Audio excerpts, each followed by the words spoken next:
Welcome to Telangana rising news. రాష్ట్రంలోని pending ప్రాజెక్టులపై దృష్టి సారించాలని 2 గంటల పాటు సమయం కేటాయించి సమీక్షించి వేగంగా అనుమతులిస్తే దేశ జీడీపీకి 10% మన తెలంగాణ తిరిగిస్తుందని గౌరవ ముఖ్యమంత్రి శ్రీ రేవంత్ రెడ్డి గారు ప్రధాని నరేంద్ర మోడీకి విజ్ఞప్తి చేశారు. వికసిత్ భారత్ కు ఊతమవుతామంటూ స్పష్టం చేశారు.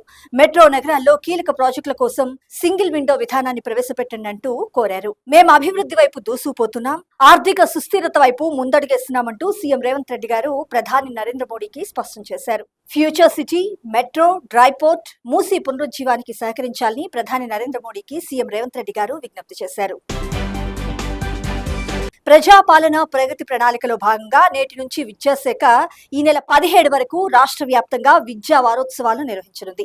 ప్రభుత్వ పాఠశాలల బలోపేతం, విద్యా నాణ్యత మెరుగుదలపై ప్రజాప్రభుత్వం చేపడుతున్న చర్యలను ప్రజల్లోకి బలంగా తీసుకెళ్లడమే ఈ కార్యక్రమం ముఖ్య ఉద్దేశమని అధికారులు తెలిపారు. ఈ వారోత్సవాలు నేడు సాయంత్రం 5 గంటలకు హైదరాబాద్ లోని ఎల్బీ స్టేడియంలో గౌరవ ముఖ్యమంత్రి శ్రీ రేవంత్ రెడ్డి గారు ప్రారంభించనున్నారు. ఈ సందర్భంగా పాఠశాలల అభివృద్ధి, మౌలిక సదుపాయాలకు సంబంధించిన పలు కార్యక్రమాలను వారు ప్రారంభిస్తారు. గ్రేటర్ పరిధి నుంచి సుమారు 15,000 మంది విద్యార్థులు హాజరయ్యేలా భారీగా ఏర్పాట్లు చేశారు. ప్రతిభా అవార్డులు ప్రదానం చేయడంతో పాటు ఐఐటి అడ్వాన్స్ అర్హత సాధించిన KGBV, young India institute of excellence విద్యార్థులకు ల్యాప్టాప్లు పంపిణీ చేయనున్నారు సీఎం రేవంత్ రెడ్డి గారు. ఇక్కడ మనకు ముఖ్యమైన అంశం చూస్తున్నాం. ఈ ఏడాది యథావిధిగా ఇంటర్మీడియట్ ప్రవేశాలు చేపట్టాలని గౌరవ ముఖ్యమంత్రి శ్రీ రేవంత్ రెడ్డి గారు అధికారులకు ఆదేశాలు జారీ చేశారు. ప్రవేశాలకు సమయం తక్కువగా ఉండడం, ఇంటర్మీడియట్ ను పాఠశాల విద్యలో విలీనం చేసే ప్రక్రియకు పలు సాంకేతిక సమస్యలు అడ్డుగా ఉండడంతో విద్యార్థుల ప్రయోజనాలకు భంగం వాటిల్లకుండా వెంటనే ప్రవేశాల ప్రక్రియను చేపట్టాలని సీఎం రేవంత్ రెడ్డి గారు సూచించారు.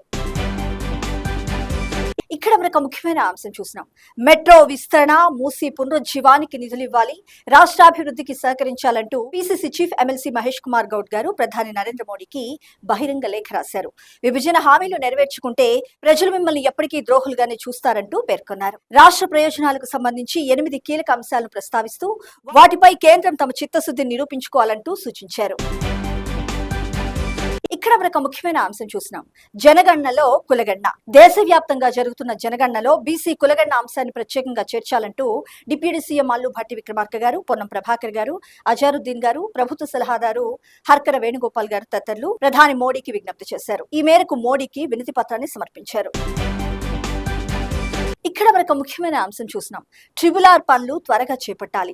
National highway authority of India NHAI chairman Santosh Kumar Yadav తో రాష్ట్ర రోడ్లు భవనాల శాఖ మంత్రి కోమటిరెడ్డి వెంకటరెడ్డి గారు ఆదివారం హైదరాబాద్ లో ప్రత్యేకంగా భేటీ అయ్యారు.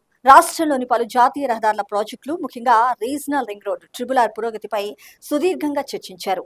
నిత్యం ప్రమాదాలతో డెత్ రోడ్డుగా మారుతున్న హైదరాబాద్ విజయవాడ NH65 రహదారిపై మంత్రి గారు ప్రత్యేకంగా దృష్టి సారించారు. ప్రయాణికుల రక్షణ దృష్ట్యా ఈ రహదారిని 8 లైన్లుగా విస్తరించే పనులను యుద్ధ ప్రాతిపదికన ప్రారంభించాలని NHAI చైర్మన్ ను కోరారు.